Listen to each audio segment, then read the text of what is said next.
Hey, what are you doing, brother? Oh, different location today, huh? Yeah, you got a good looking location going on there. What are you in your It's good studio? looking. What's that? Are you in your studio? You don't recognize it? I do. I was just trying to play coy for everybody else out there watching. Yeah. I didn't This want is to where sound all. This is where I spend a lot of time. You know that. Spend 90% of your time there. Well, I wouldn't go that far, but I've been spending a lot of time. Yeah. Been mixing the new live record for JRGW. It sounds really good, man. I tell you, I'm Does kind it? of surprised how good it's sounding. I mean, like, just kind of dialing it in. I'm like, wow, these tones are pretty good. Yeah, Yeah. Sounded really good. it does. It does sound really good. It's just, you got to pick from 10 different shows and 8 of them were crap. Had to sift through all of it and 2 of them were good. So, but we're not here to talk about that. We're here to talk about backbeat music. Right. Let's bring them on there. Let's do a little, let's see what I can do here. Full spectrum CBD. See how fancy I can get with this. Media jaw. We You look pretty fancy right above your head there. Yeah, right. It's the way I should be doing it. Right there, backbeat. Just point up behind you. Right, just point above my head. We got Alexandra and the team over there. Obviously, we show them much love. They're fantastic. Jody over at Media Jaw as well. Awesome people. And let's not forget about Full Spectrum CBD because that's the place it is, bro. They're cranking it out. In fact, I think they sent you a care package over there, Robbie. Oh, I haven't gotten it yet. So there they are, right there. CBD and hemp products. That's not easy to read backwards, bro. It's not easy for me to read forward. I was going to say, luckily, you know what it says. Right? All right. So we've got the amazing Dennis White on with us tonight. Yeah. Stick around. We're going to give away something after the show. Oh, we are. I didn't even tell you that. You didn't tell me. I didn't tell you that. Keeping secrets. Well, secrets make friends, they tell me. I could be a politician. Oh, you drinking the wine again tonight? What's up, homeboy? In 3 weeks, 4 weeks. So I figure, you know what? After having a little bit of conversation with Dennis, it made me kind of go, yeah, you know what? I'm feeling happy. All right, let's bring him in, shall we? Yeah, let's bring him in. All right, let me figure out how. All this fandazzled new technology stuff kind of beats me up. What's going on, brother? All right, Drake. All right, Robbie. Hey. How you doing, bro? Well, I'm on the Hangout Live, so I couldn't be better, could I? Right, it's a good thing. Hey, right? Hey, I just found this button on Zoom. What's that? Is there a bunch of reverb that comes in right now? No. Nope. What about now? There is. No. All right. This is better? Yeah. I got kind of started having thoughts that God was talking to me for a moment. Oh, he is. That's right. You got a badass looking background behind you, dude. The Explorer. Thanks. The wall. So I'm in my studio, and you guys are music guys. That's a diffusion wall that's made from a cedar patio that I had outside of the studio, and I wanted some really nice reclaimed looking wood, and it occurred to me that I had a pile of reclaimed wood in the form of a patio, so I tore my patio apart and I turned it into a wall. You did that yourself. It looks great. I mean, I didn't realize that when I looked at it earlier that it's actually a diffusion. You built it as a diffuser. Yeah, it's remarkable the difference in sound, not just with diffusion, but just having some wood, real wood in a room. It's incredible what it does to the sound. Wow. That's wicked. It didn't help my songwriting at all, but my bad songs sound great. Well, I was going to start paneling my whole house if it made me better, man. Yeah, no, it just sound better. All of everything. If the wood could only write. So obviously we've got Dennis White joining us in tonight. We appreciate you for joining the show with us, brother. And well, I note in your Facebook page, it alleges that on a weekly basis you have celebrities come and talk to you, which obviously you could not acquire one. So here I am. Come I'm on, brother. more than happy though. I'm thrilled to be here because you guys had one of my best friends in life, James Hyde, on the show recently. Oh, cool. Yep. Fantastic human being, man. Oh, mate, we go back 30 years. One of my best friends. We speak often, and he's the guy that put us in touch. Yep, And I saw what you guys did with him recently, and I I really enjoyed that interview a lot because I know him and I know the backstories to a lot of the things that you guys were talking about. The right. Dancing with the Stars story with Bruno, the choreographer for his original band way back in the 80s, and bringing Right. it back to Dancing with the Stars. My mom loves Dancing with the Stars, came to LA, and they got not only her on Dancing with the Stars, but Dinner with Bruno, and my mom's head was just exploding all Wow. the time. It was great. Really? How Yeah. cool is that? And I huh? was like, Mom, I got you a ticket for Dancing with the Stars. Enjoy. And she's like, oh no, you're coming. It's like, oh no, come on, come on, Mom. That's not enough. So yeah, I got to go. Well, Cool. you didn't have to sit through Carol Baskin, did you?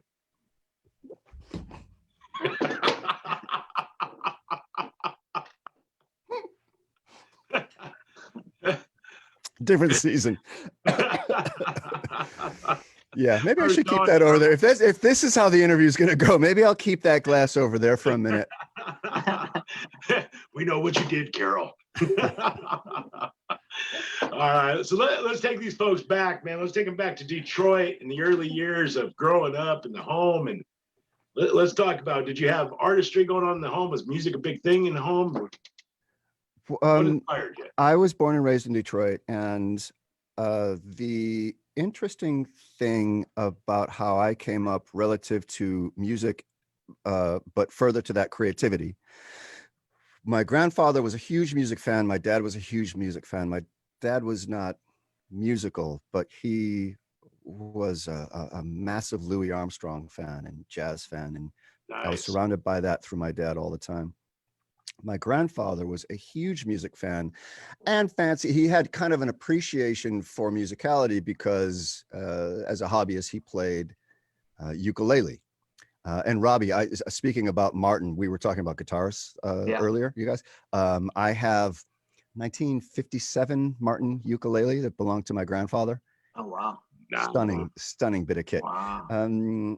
But Nice. more to that, and my grandfather was an independent entrepreneur, and his daughter, my mother, so was she. And so my grandfather had a bunch of patents. He was an automotive guy. We're from Detroit, so we're from an automotive family. And my grandfather came up with ideas that might seem obvious now through the lens of history, but he invented really random stuff that ended up being standard on cars. And so Gramps invented the luggage rack and had the patent for it. He invented, wait for it, the license plate frame. He invented just a bunch of random shit that you take for granted. Like nobody had to think of that. Like it's always been there, like a classic song, like a Lionel Richie classic. It's always been there. I've never known life without it. Right. And so he was a music fan, supported my creativity. And the biggest lesson I got, and my mom also, she started her own independent business. She got into fitness in the 70s and she liked dancing. So she wrote some dance moves and got into the aerobic fitness business and built an entire business off of just making dance routines and getting people to come and exercise and live healthy lifestyles.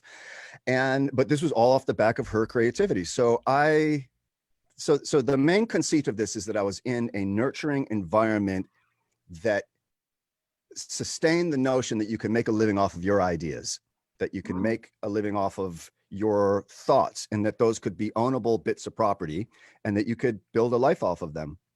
And that's probably the most special thing about the way that I came up, because, the biggest thing, I'm the bottom 10% talent-wise of musicians I know, but the 90% of people were not raised in nurturing families for that, who are like, yeah, music, nah. And I just lucked out. Like I'm an okay musician, maybe, but I lucked out because I was raised in an environment by a mother and a father and a grandfather who had personal experience with building their fortunes off of their own ideas. So I was raised to think like, that's what you want to do. That's where you are empowered. The idea of going to work for somebody else and then risk being fired, or do you know what I mean, you guys? Well, you both know what I mean, because we have the same paths.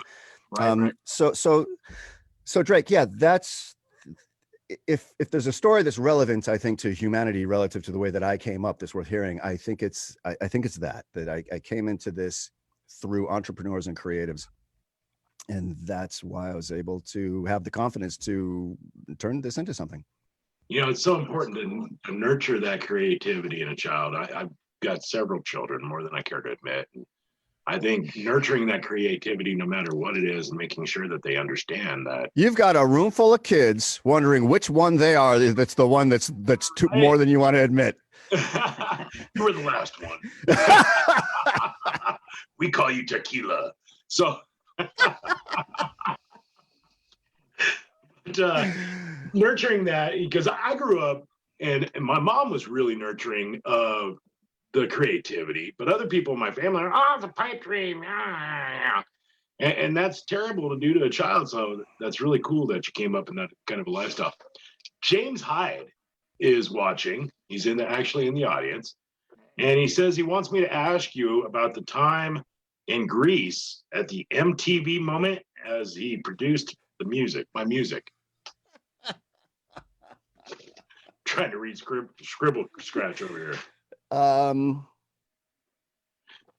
Right. Well, I think the statutes of limitations allow me to tell some of these stories, which is to say that James played in a very popular band in the 80s called Dead or Alive. Right.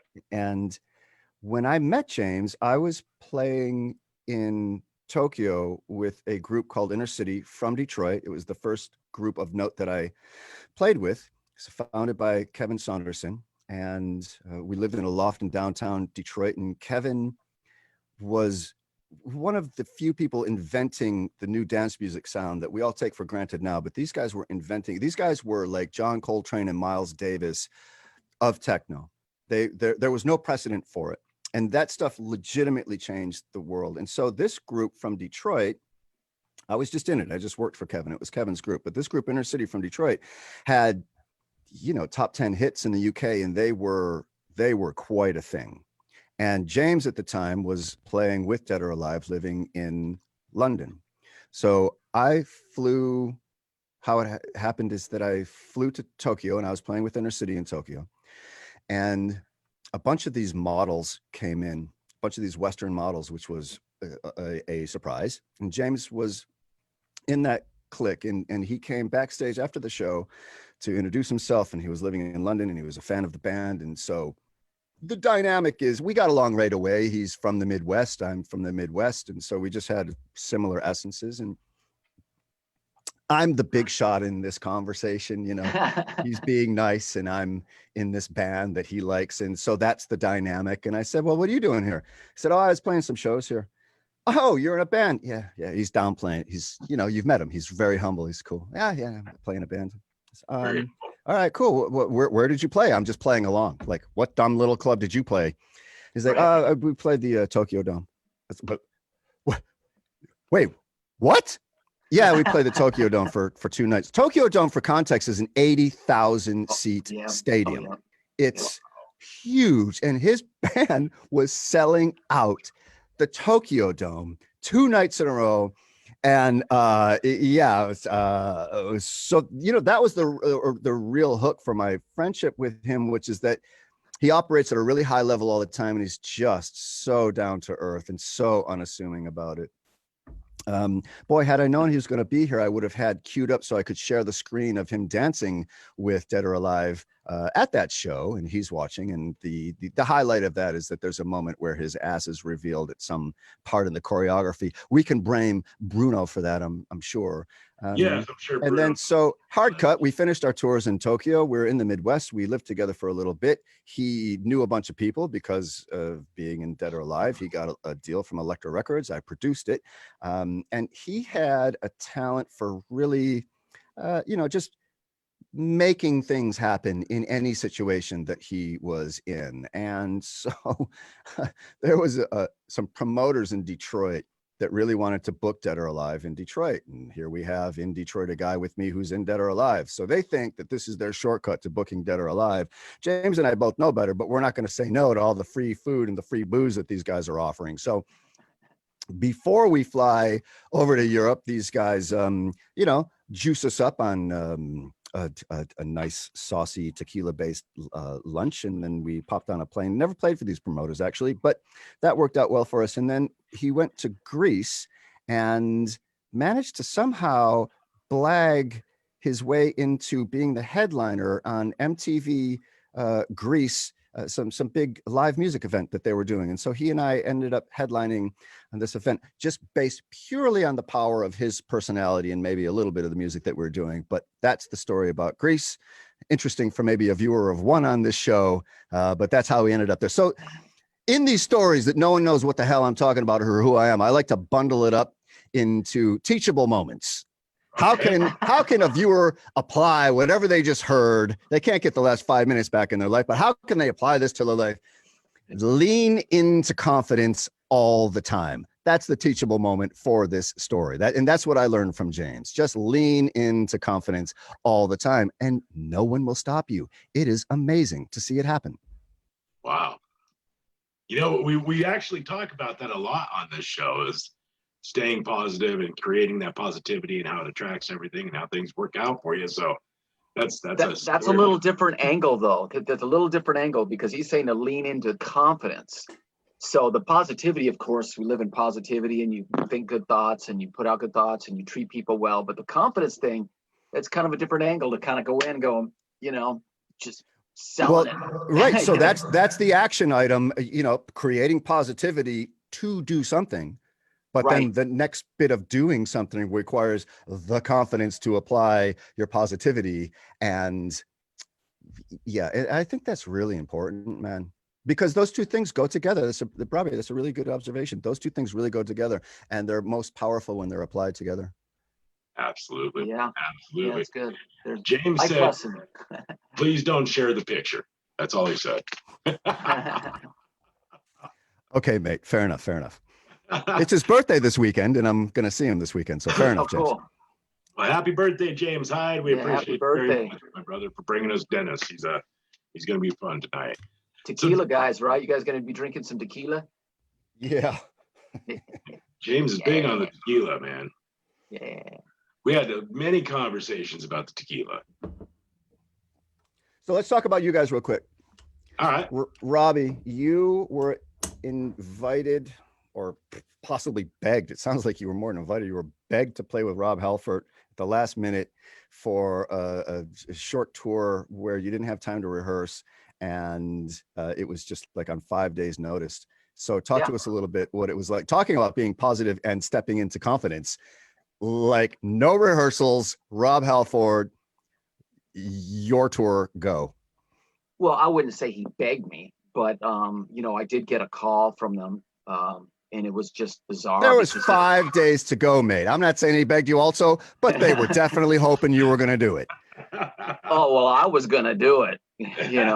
They gave me 5. It was, the guitar player quit. It was a big leg of the tour. It was actually the biggest leg, their biggest shows. And they needed somebody. And Halford, and from what he told me, his words were, John Baxter was his manager. And he told him, he goes, there's a guy, I know who he is. We need to find him. I've got his cassette. I sent a cassette into his management company probably about 9 months before that at the recommendation of a DJ here at KNAC in LA, Razor Ray DiCarlo. And I had just moved here from Arizona, by the way.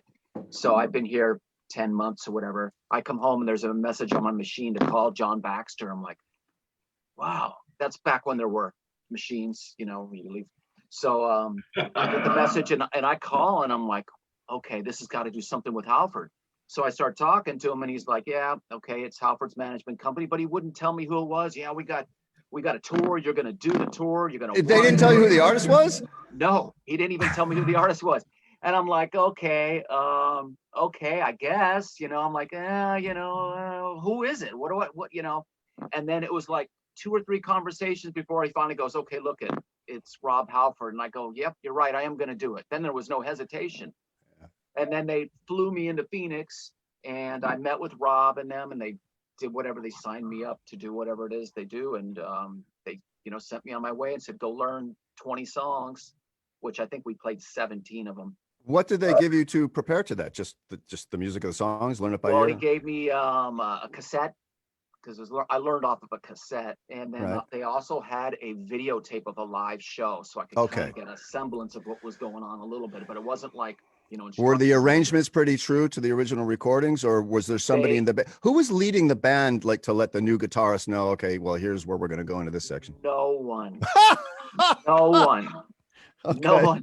So I went in and I learned. How old were you, more or less? Where is this in your life? How old were you, more or less? I was 30.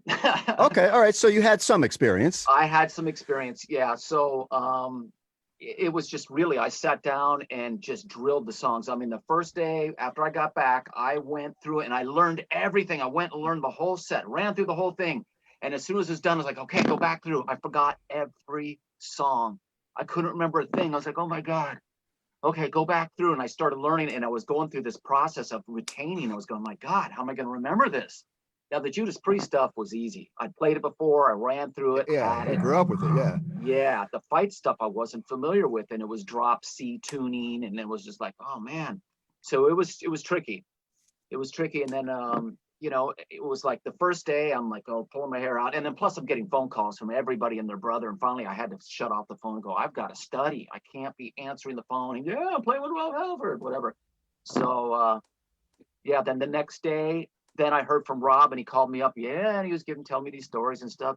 I got to the bottom of the last box of tapes. I was ready to give up, and there was your tape. And I handed it to John and said, he's the guy. Hire him. That's what he tells me. So I was like, amazing. Okay. And then he told me, he goes, I know you can do it. And he gave me a boost of confidence. And I went back in with more confidence, worked on it, then didn't hear him for another day. And then I'm like, did this really happen? Did he really call me? Is this real? And then the next day he called again, and then I didn't see him again until we were going on stage. Unbelievable. So bundling this, going back to teachable moments, I think maybe the teachable moment of this is just put your ass on the line and show up and go for it. Yeah. There was no way I would say no. I was going for it. There was no way. I was like, I'm doing this. And I learned those songs like dead on. The only issue is when we got on an airplane, I had a little Walkman for cassette players, Yeah. And I'm listening to it. I'm like, okay, I'm going to keep retaining the songs running, and my batteries are running dead, and I didn't bring extra batteries. So the songs are going slower and slower. So in my head, I'm listening to the songs in slow motion going, oh no. Oh my God, that is fucking hilarious. That is so funny.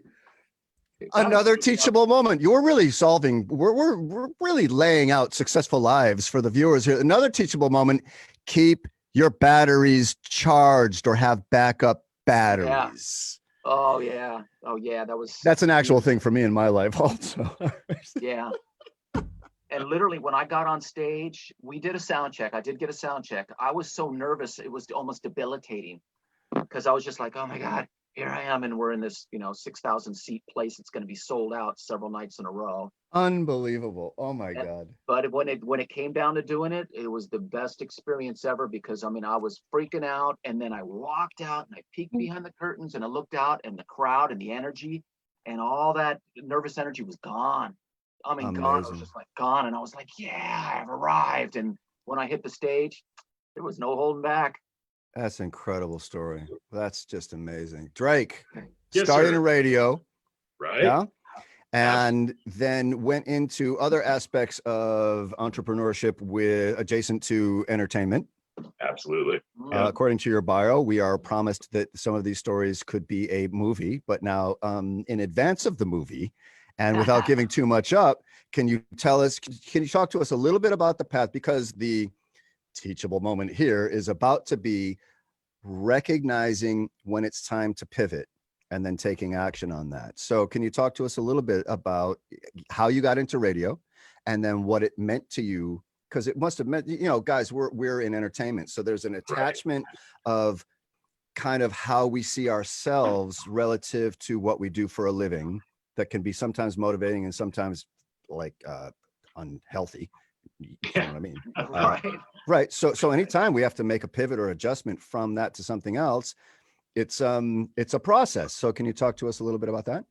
Absolutely. So radio had been in the background since I was a kid. My mom worked for a company called Bailey School of Broadcast, and she hung out with all the big DJs in Denver. And, so I kind of grew up with it and loved music, was always an entertainer as a kid, and wanted to be a musician, but I knew my talents lied elsewhere. So I got into chauffeuring in limousines and providing personal security for celebrities and entertainers. I wouldn't fuck with you. So, it was a living. It was Celine Dion did. Yeah. Celine Dion got booted out. There's a great story there, but go ahead. Sorry, I didn't mean to interrupt you. So did Lil Wayne, got bounced out of my car. But anyway, I got tired of dealing with the attitudes. I got tired of dealing with the drama. You meet so many along the way. Now I met some really, really great people and worked for some great people like Robbie, aka Kid Rock. You fantastic human being.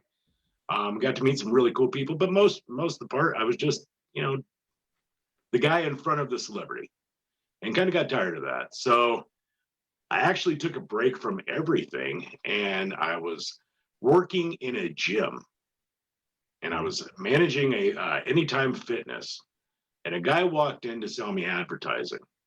And as we were talking, he was the head of a radio station, and he said, "Man, you got a radio voice. Have you ever been on radio?" I said, "Well, I tried back a long time ago, but it was an internship, and I was already a dad, and you can't live with no money coming in, so I gave it up." And he says, "Well, I just so happen to have a morning show on the #1 classic hit station in town, and it's yours." What? Right? So I didn't get to slave in the cellar on the overnights and the 2 to 4 a.m.s and all that. I walked straight into a morning show on the #1 station in town. And there's no teachable moment there. No, right? There is actually. Okay. The first day I get there, they introduced me to my co-host who's been in radio forever, knows everything about it, and he's great. So I get there and they're like, "Oh yeah, he's going to train you. He'll be the host. You'll be the co-host. You just kind of sit side saddle and learn from him." So I walk into the studio the next day to do this, and the GM's like, "Hey man, he's sick, and they didn't do any recordings. So you push this button, you push this button, you push this button, and you're live." So I sucked so bad. Like I'm in the studio and I'm like, "Hi, we're gonna play Quiet Riot." Click. It was hideous, brother. And I didn't get it down, the whole, "Hey, it's 103.5 Jack FM." I didn't have any of those skills. And people were calling in like, "Who the hell is this idiot?" It was horrible, dude. Well, then the host finally comes back after like 3 weeks of being gone. He's been gone forever. Now I'm starting to get my rhythm and starting to get my grind. Well, he comes in, and I don't know what it was about him, but everything I said, he laughed at. Like everything. And then we started getting complaints like, "Why the hell is this dude just laughing constantly?" I'm not even going to name him on the air, but why is he laughing constantly? We'd rather just have Drake on the air. So they cut me and put me as a one-man morning show, which sucks. It's not a morning show. You got to have banter for a morning show, Yeah, this right here, this is a morning show. Exactly. Right. This is what it's about. So yeah. I fell on my face many times and chased a dream that I'm still chasing. And that's why the show exists right now. We're still chasing our dreams. That is brilliant. And yes, I take it back. That is a teachable moment, because that goes back to what we're talking about with Robbie, which is just show up and keep doing it. Just keep going. A lot of guys who were lesser personalities than yours would have been friggin' terrified of not crushing it the very first time. But so where did you get that from, man? Because let's be honest, you being on live radio, you must have been shitting your pants. Pardon me. You must have been like quite nervous. Right. But you took a beating and you came back.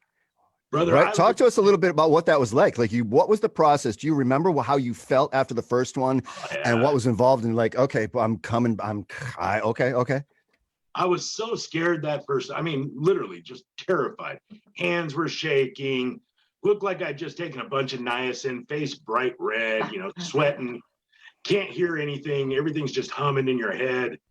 And you know, that's happened to me several times in life. It happened to me when I've done big rock concerts and been the MC and introducing, you know, hey, we got Metallica, or we got so and so, or you know, even you know, Jack Russell's Great White. Going in front of 10,000 people is nerve wracking, you know. So getting through that, you get a sense of pride and a sense of accomplishment. Like, damn, I did that. You know what I mean? And then when you get somebody that calls in and they're like, or they yell on the stage, Drake, or you know, they call in, hey Drake, I love your show, or whatever. Every time that happens, you start feeling more and more secure with your own ability. And then you start thinking, wow, why am I so nervous? And then when you see other people struggle and other people be nervous, you know, I got people come in all the time to do interviews and they're great. They're huge personalities. They're bubbly. They're all over the place. And you put a microphone in front of their face, they're, you know, and just realizing that, man, there's nothing to be shy about. There's nothing to be ashamed about because you are the perfect you. And if you weren't supposed to be here, you wouldn't be here. And that's why you're on the road that you're on. So just continuing to believe in yourself and your own ability. I think that's great. I think it's worth it to start your day with that mantra. You are the perfect you. That's it. And That's it, and lean into it. That's brilliant. That's great. And I've made huge mistakes. I stood on stage with Warrant. Okay. That was a mistake. And what's that? Was that was the mistake, or that wasn't the mistake? What was the mistake is we were talking about an upcoming concert that had Winger as one of the acts. And during the monologue to the crowd, and there's probably 6,700 people out in this crowd, I said, oh yeah, Winger and cherry pie. I've got Warrant literally standing right behind me going,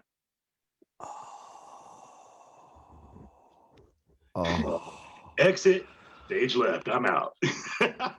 Probably got hit in the back of the head with a guitar pick or two. Oh, and dude. And a cherry pie. Yeah. They were just looking at me like, what the? I'm like, I don't even want to go back on stage.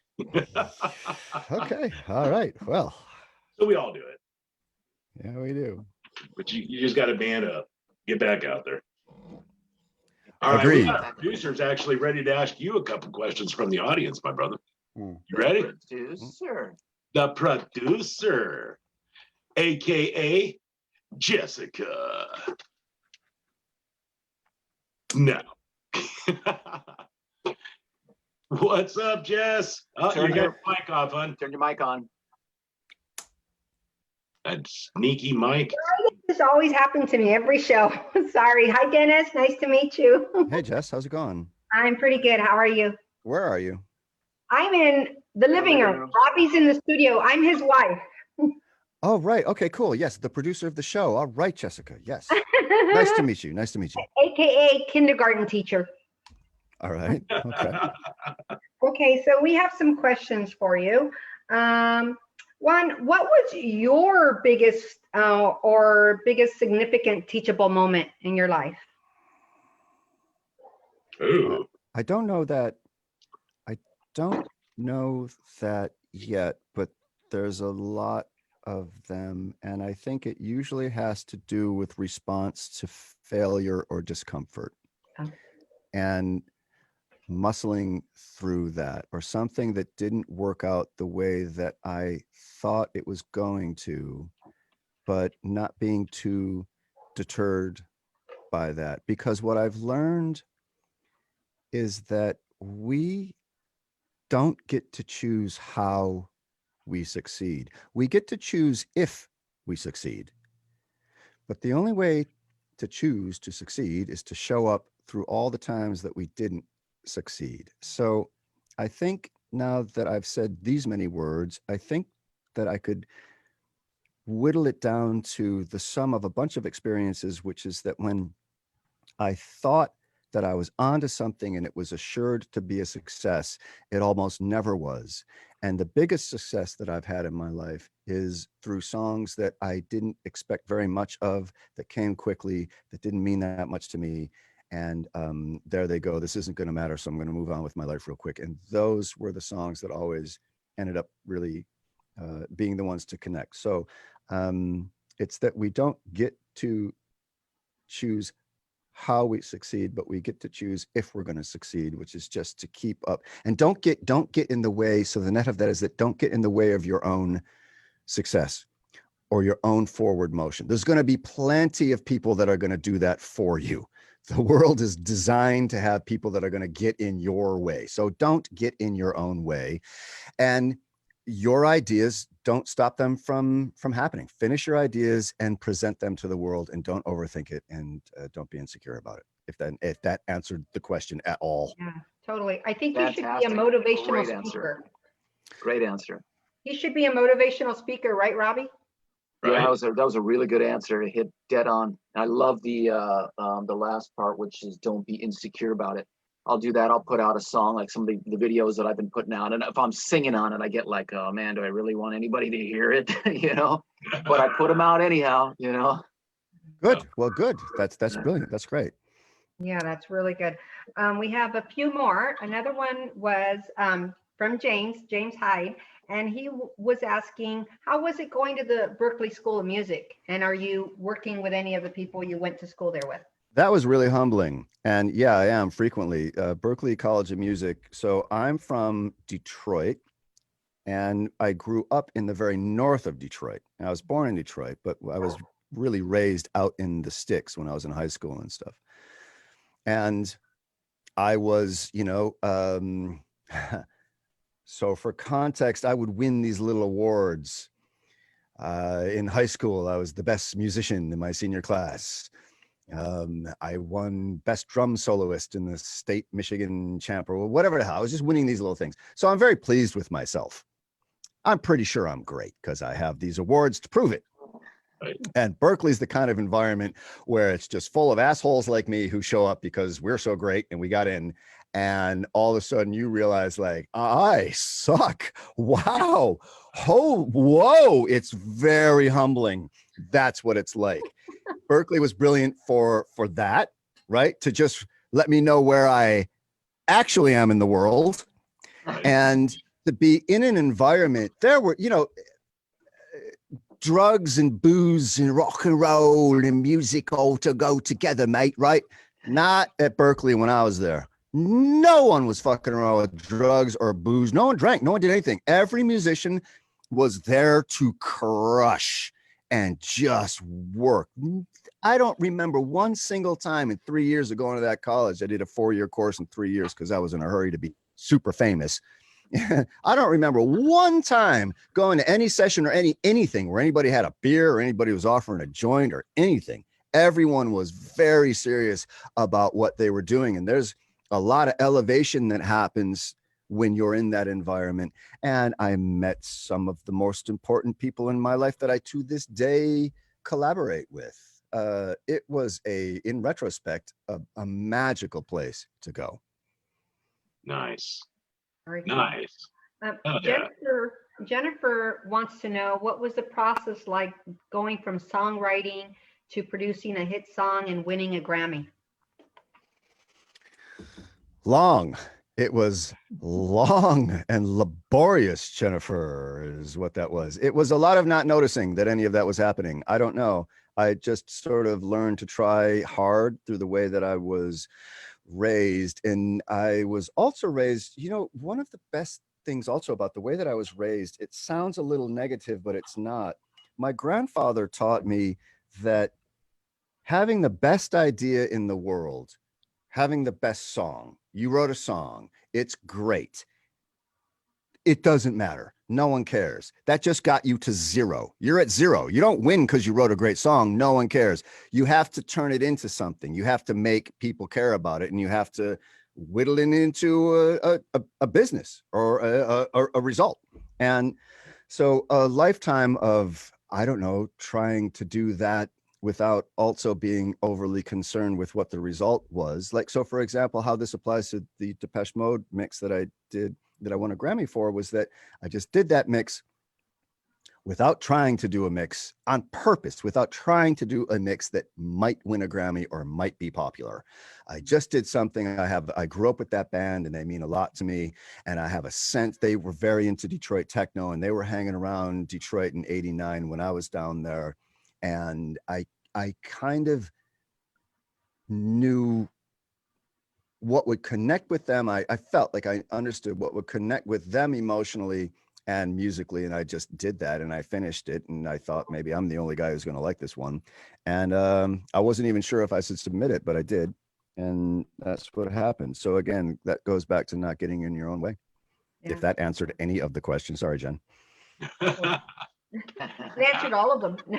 And actually, when you mentioned Depeche Mode, that was the last question on here is, what was it like doing a remix with Depeche Mode and with Madonna?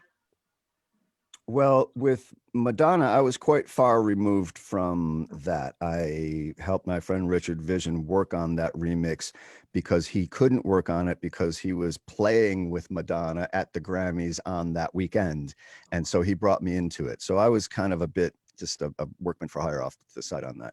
The Depeche Mode remix was a little different because they agreed to let me try one because I think somebody over in that camp was familiar with my work, and I had met them several times earlier. I ironically, before this, the worst gig I ever played in my life DJing was opening for Martin Gore from Depeche Mode. And so these are heroes of mine, and Martin supports a charity called Notes for Notes. It's a great charity. It has to do with putting musical instruments in the hands of at-risk youth. And Martin lives in Santa Barbara, and Notes for Notes were doing a charity event that was, hosted by him, or he was headlining. He was like the main guy behind this thing. And somehow I was invited to open for him DJing. And my rider had been misunderstood and the correct gear was not there. So but the way that I perform, I couldn't perform. It just didn't read my USB sticks. It's a technical thing. It just wasn't happening. So I literally ran back to my hotel room. I grabbed my laptop, I plugged it in, and I DJ'd this entire set off of playing songs off of iTunes, which was awful. It's as awful as it sounds like it was. And I turn around, and there, one of my musical heroes in life, Martin Gore, is directly behind me, looking at me play the worst gig of my entire life. No doubt wondering, like, I'm Martin Gore. We couldn't get an actual DJ to play this damn thing. What? But he was very nice.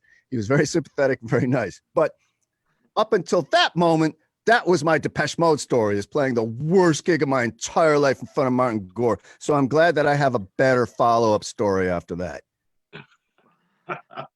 Thank you, Dennis. Absolutely. Thanks so much, Jess. Thanks, Jess. Thanks. Nice to meet you. Thank you. All right. So we've talked about the Grammy.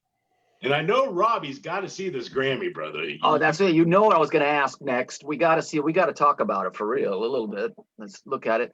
And I'm surprised, as we were talking, why you don't have it on a chain hanging around your neck or sitting in the hand. Oops, by the way, you almost drank out of it. I tried that. I tried that for a while. It gets heavy after a while. It just really drags. How heavy is it? It's 10 or 15 pounds. So it wow, looks like it's that heavy? Yeah. Wow. And so what happens is when you go up on stage and you get your Grammy, it's a fake Grammy. Right. It's just for decoration. It's not your Grammy like the Academy Awards where you go and you win it and you have that moment and you just have that spiritual moment with this. No, you go up and they give you a fake Grammy. And I didn't know this. I went up, I got my Grammy, I'm walking away. Robbie, it was literally like that. They were like, okay, we're going to take that. And I was like, what do you, the hell you are? Right. I have live stream video. Literally, I said, oh, no, you're not. Well, no, sir, we need it for the next couple of people that are going to win. I looked down, I was like, my name isn't even on this damn thing. You got to wait for like, I don't know, 3 or 4 months before you get it. So there's a lot. So it's interesting. There's this big emotional thing that happens. You won it. It's a very charged moment. But then you've got 3 months of your life with no Grammy in the house. It literally, honest to God, just feels like, I'm sure this was made up. You can't wake up and look at this thing to remind you every day that it happened. You just have to check the text from your mom or whatever to like, yeah, it's a bit surreal. My favorite Grammy story moment, if I may tell you, is that I'm a huge Dave Chappelle fan, and he won a Grammy on the same day that I did.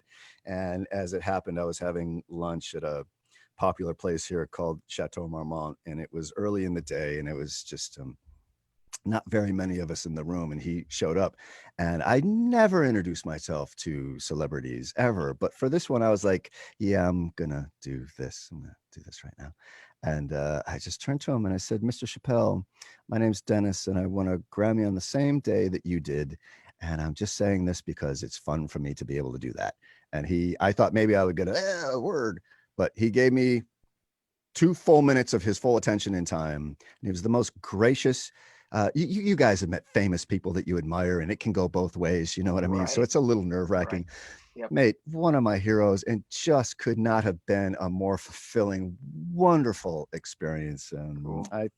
So anyway, there's a little bit about that.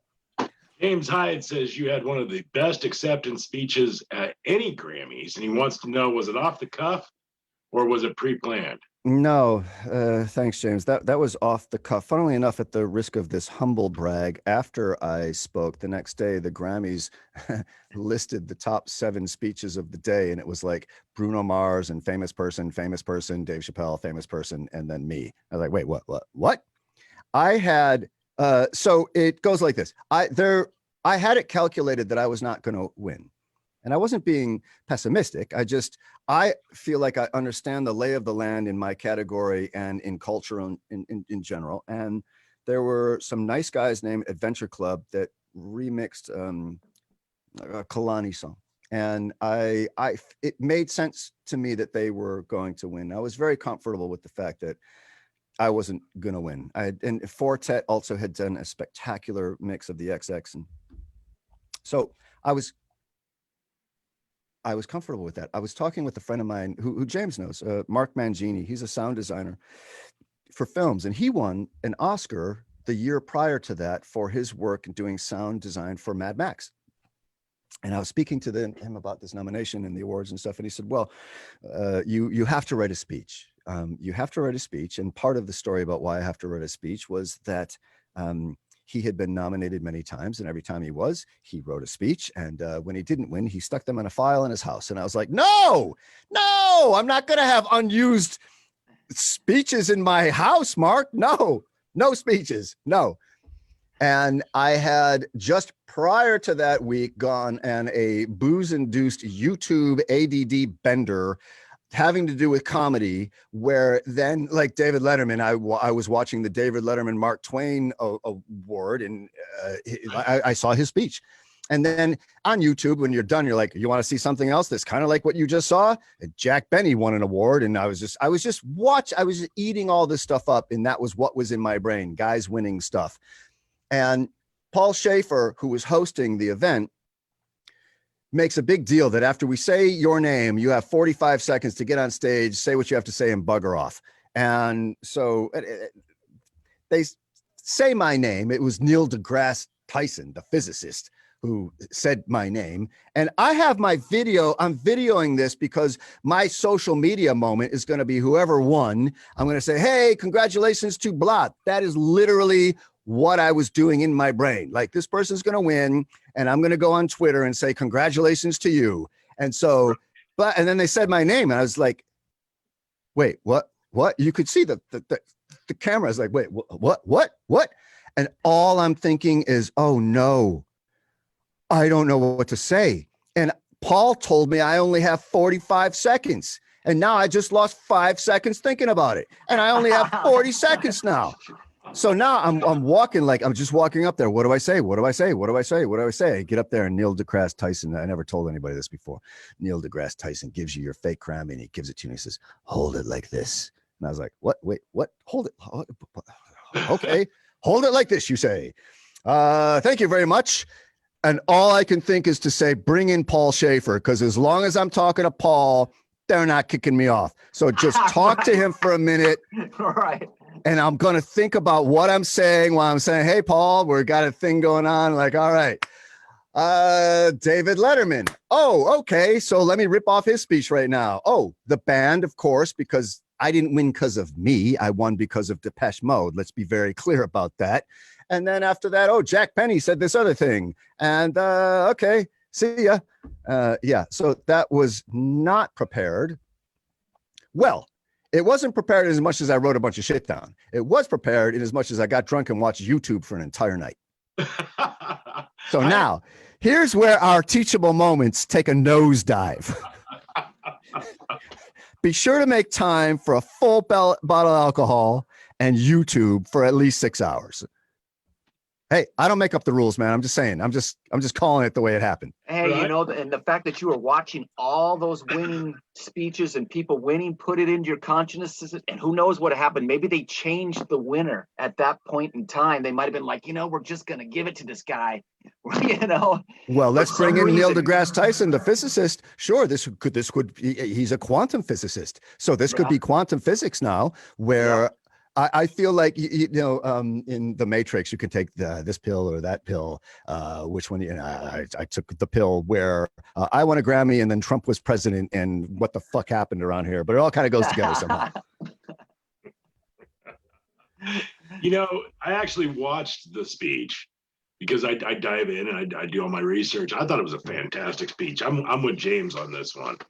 Thank you. I appreciate that. Thank you. All right. Dr. Carroll, who is also a musician. I know this man. He's actually one of my doctors. He says, did you have something in line if music didn't work out? No. What would you get? No, I didn't have anything in line because I also understood if you're preparing for a backup plan, your plan, there's less skin in the game to get your plan happening.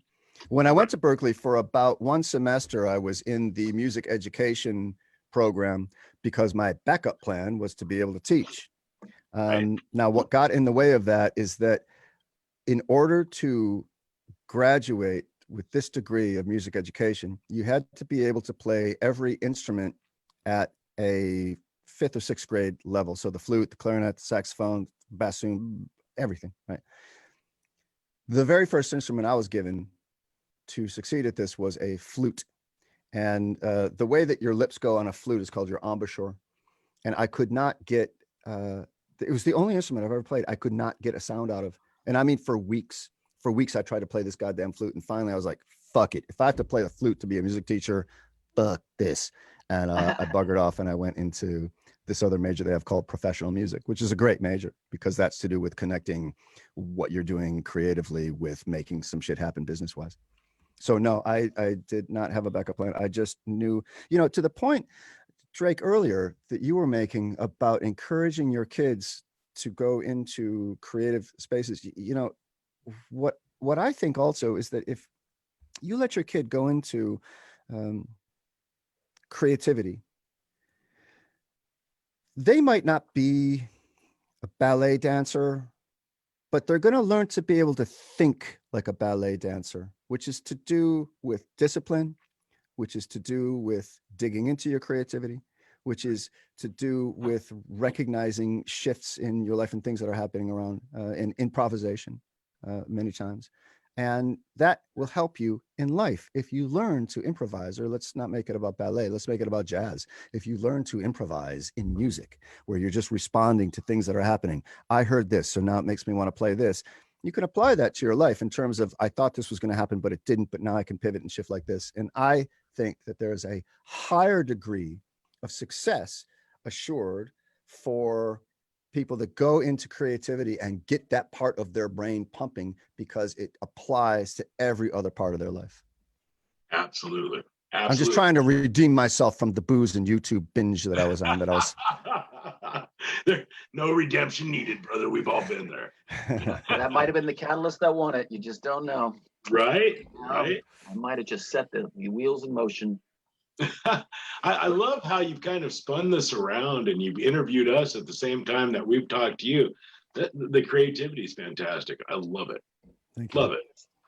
Well, you guys are infinitely more interesting than I am. So what am I going to do? Make your viewers sit through me babbling on a bunch of shit they never heard about? You don't see a Grammy on these shelves, brother. Yeah, I was going to say, all you got to do is keep holding the Grammy up there. That's what I'd be doing. No, I'm kidding. Anyhow, keep interviewing me. I'm just lifting weights. I tried it having it in my studio for like a day, and that was just too much. It was too much for every dumb idea I had. That was a barrier for my ideas. Like, but is this a Grammy idea? It's like, all right, this piece of metal's got to go. This thing, I need this thing out of here. Right. I can see that. It's got to be on the mantle. I put it in my living room on a piano next to one of the first little demo cassettes I made on 4-track when I was a kid. Oh, wow. So one of my first little demo tapes I made in the 80s when I was, I don't know, 16 or whatever I was, I put that next to that. So for me, that's kind of a neat thing. Hey, salute. Salute. Cheers, Salute. Robert. Which 4-track was that? What 4-track is it? Tascam. Tascam. All right. How did NPR affect your career? Which one? NPR. What are you talking about? Was there any NPR that affected your career? I don't know what that means. Yeah, what do you mean? National Public Radio. Oh, NPR. I'm sorry, mate. I heard Yes. the letter. I heard the letter M. Yeah. Hey, it's so interesting you asked that. National Public Radio has been a huge component of my life when I was younger well, I was always younger, like I was younger a second ago, but in the 80s in Detroit, it was WDET, and Liz Copeland was one of the DJs, and darn it, the other DJ, she was so nice to me musically. Can't pull it out right now, but I would listen to their shows often. And NPR, WDET, is where you would hear music that you would never hear anywhere else. And so the first thing I heard on National Public Radio musically that really turned my life around was Japan. It was a band called Japan. It was David Sylvian's group. And that was like a real what is happening here kind of moment. And that just kept happening as a listener. And the other guy in Detroit, you guys, well, Drake, you're from radio. I don't know if you know Michael Holleran, but he was originally a Detroit DJ who was the guy bringing music from the UK that was impossible to hear anywhere else. I mean, he influenced all of us. Michael Holleran and the Electrifying Mojo were the two most important DJs in Detroit of my generation. And then later in life, National Public Radio here in Los Angeles was KCRW, and they were the first people to support my work as an artist, like from 97 moving forward here.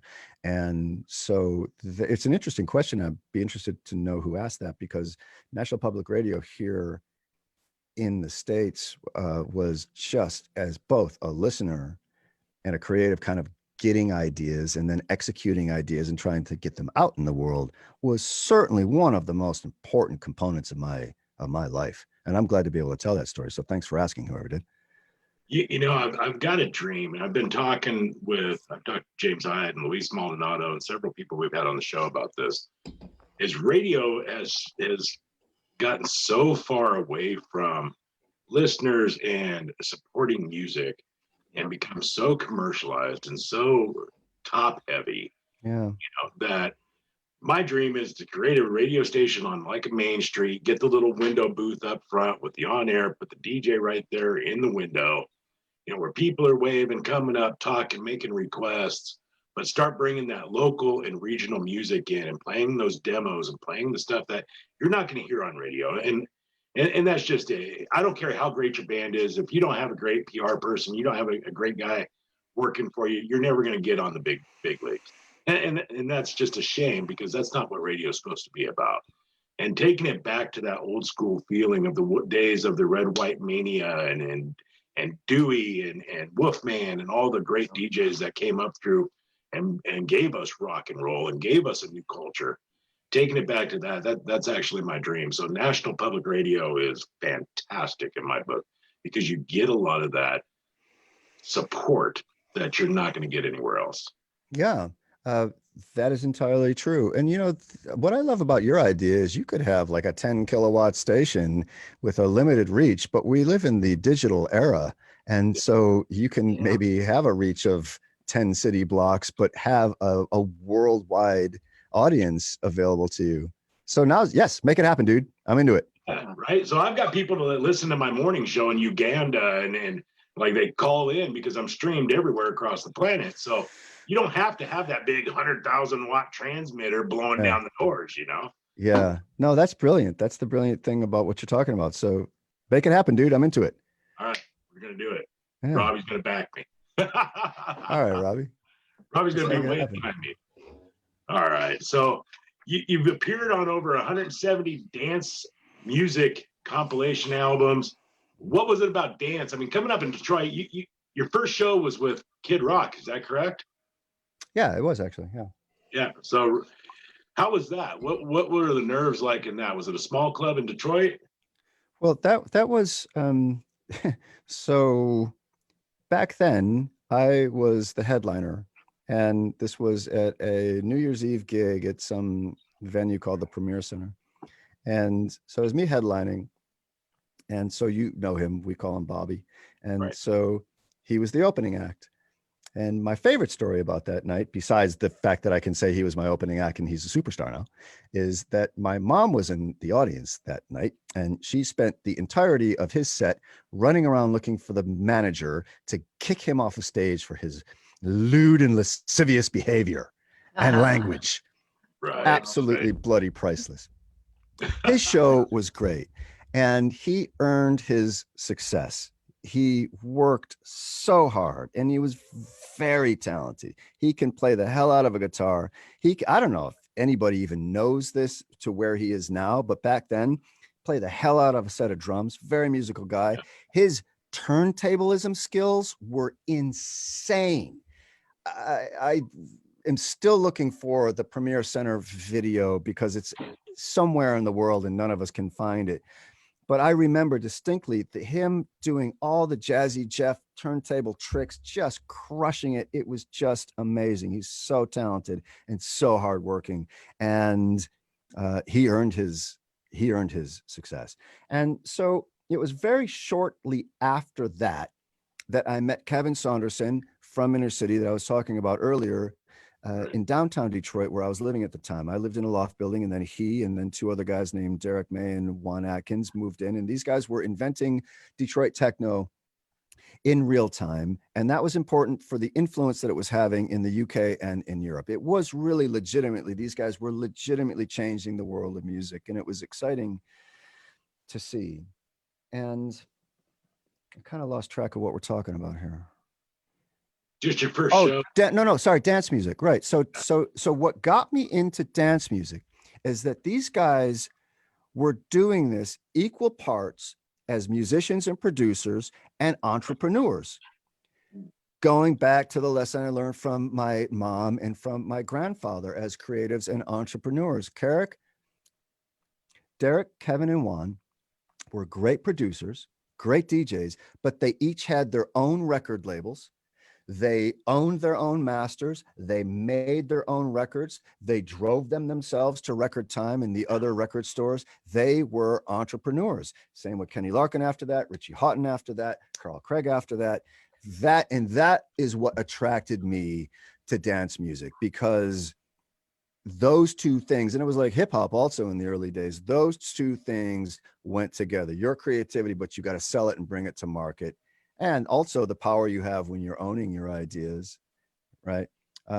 So that's what drew me to dance music. And then also musically, to the point that you just made, you can have the greatest song of all time, but it's hard to end up on the radio unless you're in the promotion system, all that kind of stuff. But you make a dance track that's hot. The DJ that's playing, there's not that barrier to entry that there is for commercial radio. The DJ wants to play what's going to move bodies. You have a hot track, that's going to be what he plays. All you need to do in dance music is be great. And that was also very appealing to me. So you do a hot track, it's going to get played. It's going to find its way.